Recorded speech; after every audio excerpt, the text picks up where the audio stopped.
నమస్తే సార్, మీ పేరు? ఫణికుమార్ అమ్మ. ఏం చేస్తున్నారు సార్ మీరు? నేను ఏలూరు రిజిస్టర్ ఆఫీస్లో డాక్యుమెంట్ రైటర్గా చేస్తాను. ముఖ్యమంత్రి చంద్రబాబు పాలన ఎలా ఉంది? ఎలా ఉందంటే ఆయన వచ్చి మొన్న కొత్తగా వచ్చారు. ఆయనకి పరిపాలించడం పెద్ద విషయమేం కాదు. ఇది 4సారి ఆయన రావటం. అయితే ఇప్పుడు రాష్ట్రం ఎక్కువ అప్పుల్లో ఉంది కాబట్టి కొంచెం ఆయన చాలా జాగ్రత్తగా చేయాలి. చంద్రబాబు పాలన వ్యతిరేకత వచ్చింది అంటున్నారు, నిజమేనా? అదంతా అబద్ధం. ఎందుకంటే ఆయన ఆల్రెడీ జనాలు ఇప్పుడున్న వయసు వాళ్ళు, పాత వయసు వాళ్ళు ఎప్పుడో ఎన్టీఆర్ చనిపోయిన కాడి నుంచి వస్తున్నారు. అంత వ్యతిరేకత ఏం కాదు. కాకపోతే ఏంటంటే రాష్ట్రం అప్పుల్లో ఉంది. ప్రతి పథకం చాలా జాగ్రత్తగా వెళ్ళాలి. అది ఏంటంటే బ్యాడ్ రాకుండా చూసుకోవాల్సిన బాధ్యత ఆయనదే. చంద్రబాబు సూపర్ 6 పథకాలు ఇస్తాడని నమ్మకం ఉందా? నమ్మకం ఉందంటే ఉంది. ఒక్కొక్కటి చేసుకొస్తున్నారు కదమ్మా. అది వాళ్ళు ఇన్ని పథకాలు ఉన్నాయి, వీళ్ళ స్టైల్లో వీళ్ళు చేస్తున్నారు. ప్రతి పథకం కూడా ఎక్కడ మోసం అవ్వకుండా ఆ పేదవాళ్ళకి వెళ్తే చాలా బాగుంటుందని నేను అనుకుంటున్నాను. అది వాలంటీర్లను చంద్రబాబు మోసం చేశాడంటే నిజమేనా? అది ఎలా నిజమవుద్ది? మోసం చేయడం అంటే ఆయన ఏదో చెప్పారు 10,000 ఇస్తానని. అందులో ఏంటంటే కొంతమంది సెలెక్ట్ అవుతారు, అందరూ అవరు. అంత అవసరం కూడా లేదు. ఇప్పుడు ఆల్రెడీ పథకాలు బాగానే ఇంటికి వెళ్ళిపోతున్నాయి కదా. ఈయన ప్రభుత్వంలో కూడా వాళ్ళే ఉంటే ముందుకు వెళ్ళాలని ఏం లేదు కదా. కాకపోతే ఈయన వాళ్ళకి ఇచ్చిన హామీ నెరవేర్చుకుంటే మంచిది. జగన్ మళ్ళీ పాదయాత్ర చేస్తున్నారంట, ఒకవేళ వస్తే మీరు ఎలా రిసీవ్ చేసుకుంటారు? ఆయన చేసుకోవచ్చు, షర్మిల గారు చేసుకోవచ్చు, ఎవరైనా పాదయాత్ర చేసుకోవచ్చు. ప్రజలు ఏమనరు. కాకపోతే ప్రజల దృష్టిలో ఎవరైనా పడితే వాళ్ళే సీఎం సీట్లో కూర్చుంటారు. అది మొన్న నిరూపించారు జనాలు. అది ఆంధ్ర రాష్ట్ర మాజీ ముఖ్యమంత్రి వైఎస్ జగన్మోహన్ రెడ్డి గారు నిన్న ప్రెస్ మీట్ పెట్టారు.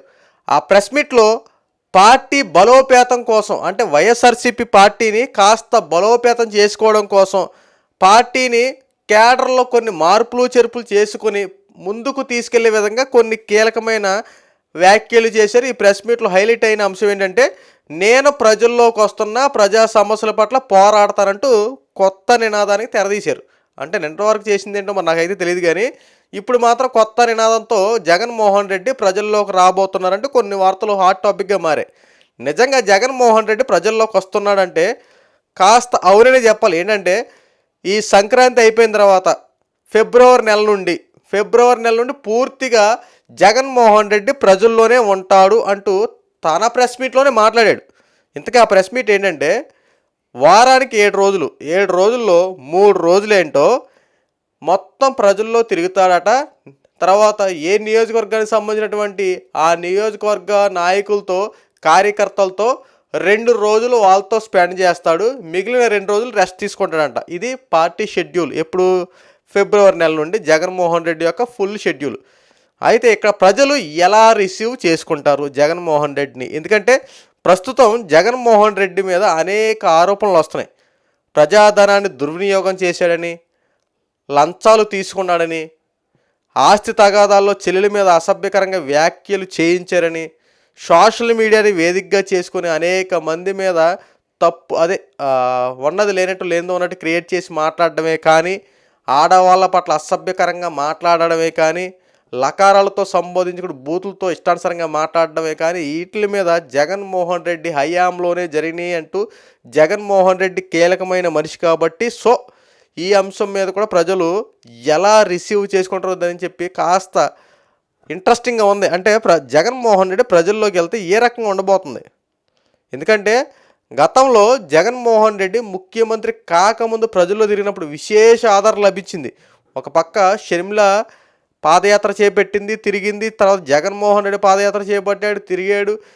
ప్రజల్లో విశేష ఆదరణ కనబరిచాడు జగన్మోహన్ రెడ్డి. ఎందుకంటే ఎటు చూసుకున్నా అస్సలు ఇసుకేస్తే రాలనటువంటి జనం జగన్మోహన్ రెడ్డి అంతా ఉండేది అప్పుడు పాదయాత్రలు చేసినప్పుడు. అంతేకాకుండా జగన్మోహన్ రెడ్డికి ఒక విషయం ఏంటంటే, అప్పట్లో రాజన్న రాజ్యాన్ని రాజన్న పరిపాలన తీసుకొస్తానంటూ జగన్మోహన్ రెడ్డి చాలా మాటలు ఇచ్చాడు. ఒక్క అవకాశం ఇవ్వండి, నేనేంటో నిరూపిస్తానని చెప్పి చాలా మాటలు మాట్లాడినటువంటి జగన్మోహన్ రెడ్డికి 2019-2024 టైంలో ప్రజల కోసం కష్టపడిన కానీ, ప్రజల కోసం చేసిన పనులు కానీ చాలా తక్కువ. అన్న మాటల వరకే పరిమితమైన తప్ప చేతల్లో మాత్రం జీరో. ఎందుకంటే ప్రజల కోసం చేసిందంటూ ఏమీ లేదు. ఇంకో విషయం మీరు పర్టికులర్ అబ్జర్వేషన్ చేయాల్సింది, పథకాలు అని చెప్పి వెళ్ళాడు తప్ప అభివృద్ధి పదాన్ని పక్కన పెట్టేశాడు.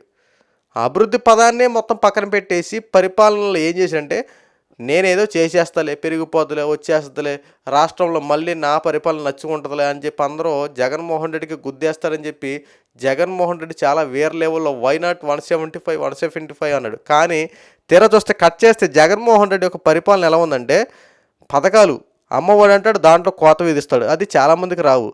తర్వాత మీరు చూసుకుంటే రైతు భరోసా వైఎస్ఆర్సీపీ పార్టీ వాళ్ళకి తప్ప టీడీపీ పార్టీ కానీ జనసేన పార్టీ వాళ్ళు ఉంటే కనుక భేదాభిప్రాయాలు వచ్చేవి.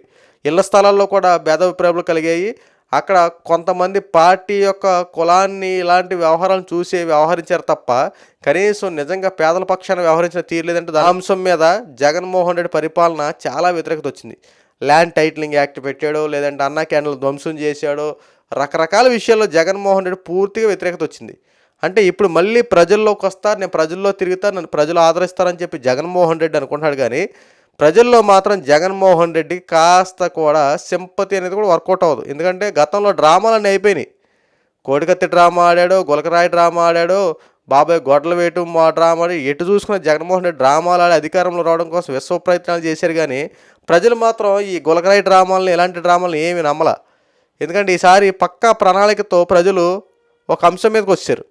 జగన్మోహన్ రెడ్డి ఏది చేసినా సరే కేవలం దాచుకో పంచుకొని వ్యవహారాల్లో ఉంటుంది తప్ప ప్రజల కోసం వ్యవహరించిన తీరు లేదని చెప్పి ప్రజలు గ్రహించి, ఎందుకంటే ఏదైనా మాట్లాడేమనుకో, ఇప్పుడు ఫర్ ఎగ్జాంపుల్ ఇలా మాట్లాడుతున్నాం, ఇలా మాట్లాడితే అక్రమ కేసులు పెట్టేసి దౌర్జన్యాలు చేసి అరెస్టులు చేసేయడం గతంలో జరిగాయి.